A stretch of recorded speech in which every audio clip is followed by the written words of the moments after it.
My sophomore year was a wild ride.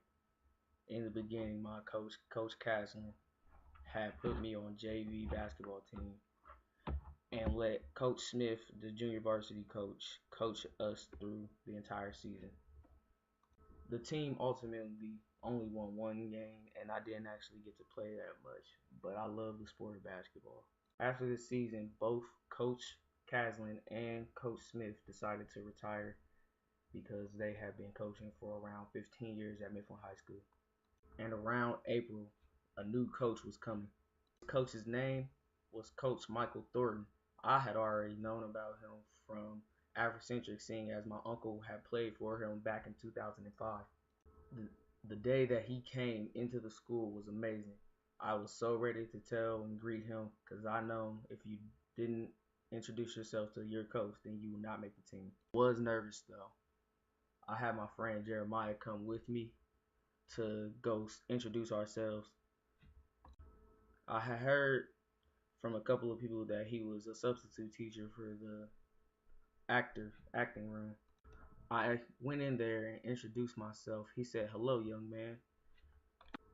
And what I can remember is that he had on an all brown suit with a nice smile and happy face. I told him that I would be trying out for basketball and that I wanted to know if there was anything going on planned for this year. He told me that, yeah, we have a nice little training camp coming up. It starts the second week of May. So I heard that. I waited it out until the second week of May. It was on a Wednesday. He had us practice basic stuff. It mostly wasn't even practice. It was really just training. We had to do a lot of running. I remember having to do like 8 laps around the track in under 8 minutes. Get onto the gym floor. He'll put the basketball court or the basketballs out on the rack and just sit there, act like we about to play a game. But the worst thing was the fact that we had to do inchworms, and those might have been the worst possible thing ever. See, for inchworms, you had to do a push up, 3 push ups, and then you have to like crouch up and do 3 push-ups in a crouched up position, and then walk out with your hands and do 3 more push-ups all the way across the sideline.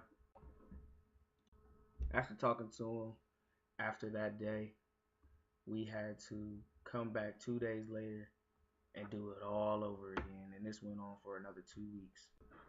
After these 2 weeks, he told us that he was having a nice little summer training camp program for us, and that he wanted anybody who could pay for it to come. Now this was 8 hours, and me and Jeremiah, we were just like, hey, let's do it.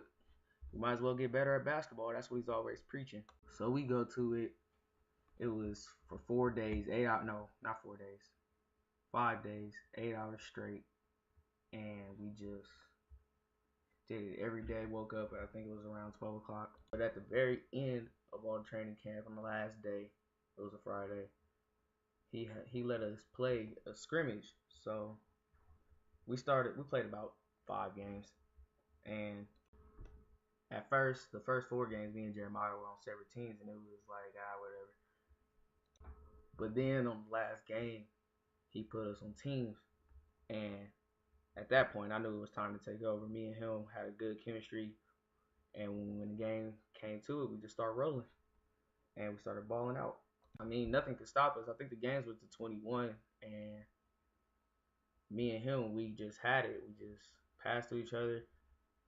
Somebody shoot a bad shot, he gets the rebound, throw it down to me on a fast break, and I'm gone, make an easy layup. And shoot, when it came down to it, it was like the last possession. I think game was tied. It was a 21, not 21, but 20-20. Yeah, 20-20. And Jeremiah had the ball, and we were playing on a 30-second shot clock. He waited the timeout for a little bit. I don't know how he got open, but he had an open layup. But instead of going for a layup, he seen a big man coming over to block his shot. He kicked it out to me, and I hit the game-winning three-pointer to end it all.